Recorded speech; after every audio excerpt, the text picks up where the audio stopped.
यहाँहरू सबैजनालाई अभिवादन, जय मसी। आजको दिनलाई पवित्र बुधबार भनिन्छ।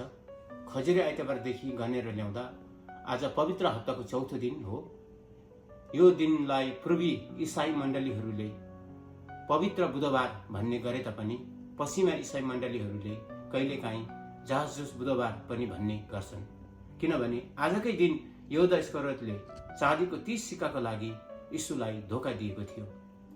केही धर्मशास्त्रीहरूले यहुदा लोभ र व्यक्तिगत लाभको चाहनाबाट प्रेरित थियो भनी सोच्छन्। कतिपयले चाहिँ उनी शैतानबाट प्रभावित भएको अथवा यीशुको संसारिक सेवाकाईको अन्तलाई छिटो बनाउने चाहनाबाट प्रभावित भएको भनी भन्छन्।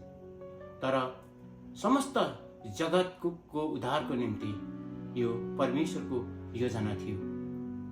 तर यहुदा इस्करियोतको जीवनले हामीलाई हाम्रो बोलावट, यीशुसँगको हाम्रो देखावटी निकटता र आध्यात्मिक अवसर मात्रै पर्याप्त छैनन् भन्ने कुरालाई गम्भीर रूपमा सम्झना गराउँछ। परमेश्वरको नजिक देखिएका मानिसहरू पनि पतन हुन सक्छन् यदि उनीहरूको हृदय पूर्ण रूपमा परमेश्वरमा समर्पण गरिएको छैन भने।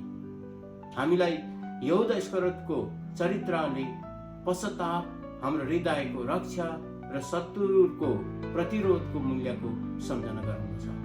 यहाँहरू सबैजनालाई परमेश्वरले आशीष दिउन्। यहाँहरूको हप्ता शुभ रहोस्। जय मसीह।